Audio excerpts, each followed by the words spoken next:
Hey, what's up guys? Alan here. Welcome to another episode of Thoughts on This, where I speak on my thoughts. And for the first time ever, I'll be giving my thoughts on not one, not two, but three films. That's right. So, in honor of the new Fantastic Four film being released, I'll be giving my thoughts on the other three Fantastic Four films, starting with the 2005 film, then this 2007 sequel, and the 2015 reboot. So as you guys may know, Fantastic Four is Marvel's first family, and were the first to be co-created by Stan Lee and Jack Kirby. So honestly, I don't really know much about the Fantastic Four. All I know is that you get Mr. Fantastic, who has stretching powers, Sue Storm / Invisible Woman, who can create force fields and turn invisible, the Thing, who is just a rock humanoid type of thing that is incredibly strong, and the Human Torch, which is pretty self-explanatory. And so yeah, so I didn't really read much of the comics, but I think I kind of got the idea. And then the main villain is Doctor Doom, which I will get more into later. So obviously this would not be the first time that the Fantastic Four has been adapted into movies. Like, there have been several movies throughout the years, including the three I mentioned, and an unreleased film. And all three films have been critically panned by critics, which is probably why I never gave them a real chance. And also I heard how bad it is from like a lot of people. But then I was like, you know what? Let's give it a chance. Let's see how bad these films can actually be. And I did. And that leads to my question, what do I think about these films? Starting things off with the 2005 film starring Jessica Alba and Chris Evans and directed by Tim Story. So I watched it and it wasn't as bad as I thought. Like, I thought I wasn't going to enjoy it as much, but I kind of liked it. Like, there were some things I actually enjoyed, like the action sequences were pretty cool, like the team getting their powers and the final battle with Doctor Doom. But the main problem is the pacing. Like, the pacing just felt slow. Like, there were so many plot lines going on, like Sue and Reed's relationship, and Ben slash Thing dealing with his new form, that it kind of lost interest in the main story. And another problem is the character development. The development was bland. Like, a lot of the characters felt one-dimensional and very underdeveloped. Doctor Doom is arguably the prime example where he was barely in the film and his true intentions aren't really fully realized. Like, I was pretty confused what his motivations were. The cast was a bit of a mixed bag, like in terms of performances. You get Evans and Michael Chiklis, who put on a very charismatic performance. Like, both of them had great chemistry with one another, and the rest of the cast, they were by far the most entertaining to watch. Like, every time they were on screen, like, I was very much entertained. And then you get Alba, which was pretty one-noted. Her lines was delivered with mostly just one emotions, and at times it looked very stiff. And like, her scenes with Johan Gruffett felt stiff and awkward.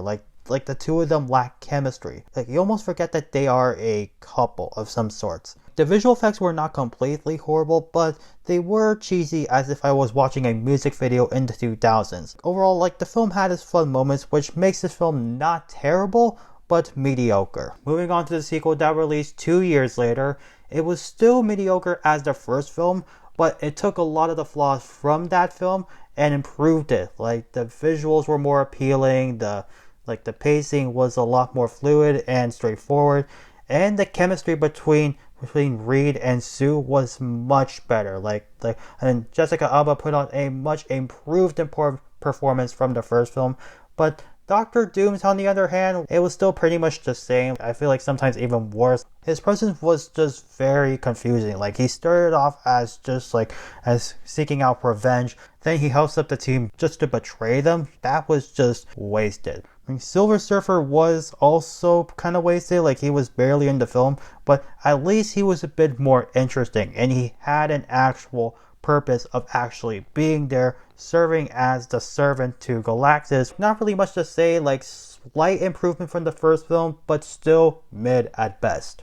And finally, the 2015 revival, directed by Josh Trank and starred Miles Teller and Michael B. Jordan. Yeah, so of course I had to see it to see how horrible this film was, and yeah, it was just as bad as everyone else says. Like, this is the weakest out of all the Fantastic Four films. Like I think this film did the exact opposite of what the 2007 film did. Like, at least for the 2007 film, like, they improved on some of the mistakes from the 2005 film, But this film took every flaw from the 2005 film, enhanced it, and just made it a worse version of itself. Like, the pacing was too slow, and I immediately lose interest after the first 40 minutes. It took them half the movie to finally gain their powers, and they were barely even a team after that. The whole setup was a mess.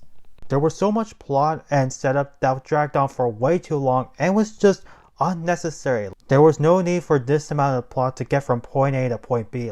It was just too complicated. And it wasn't until the final minutes of the film that they really started to act like a proper team. Because after they got their powers, there was no proper build up to actually them forming as a group. Three of them went their separate ways, and then the one guy, the one leader of the group, the one that was centered around the film, was completely sidelined, with that being Mr. Fantastic / Reed Richards. He had a decent build-up in the first half, and then that was completely derailed in the second half when he freaked out because of his new powers, he quit, and abandoned his friends. Dr. Doom was treated poorly in this film, far more worse than the previous films that came before. He spent majority of the film as just Victor, disappeared, and then come back automatically as Dr. Doom, with no setup to how he got there. He was barely even Dr. Doom throughout the rest of the film. It wasn't until the last 30 to 40 minutes that he was the main villain.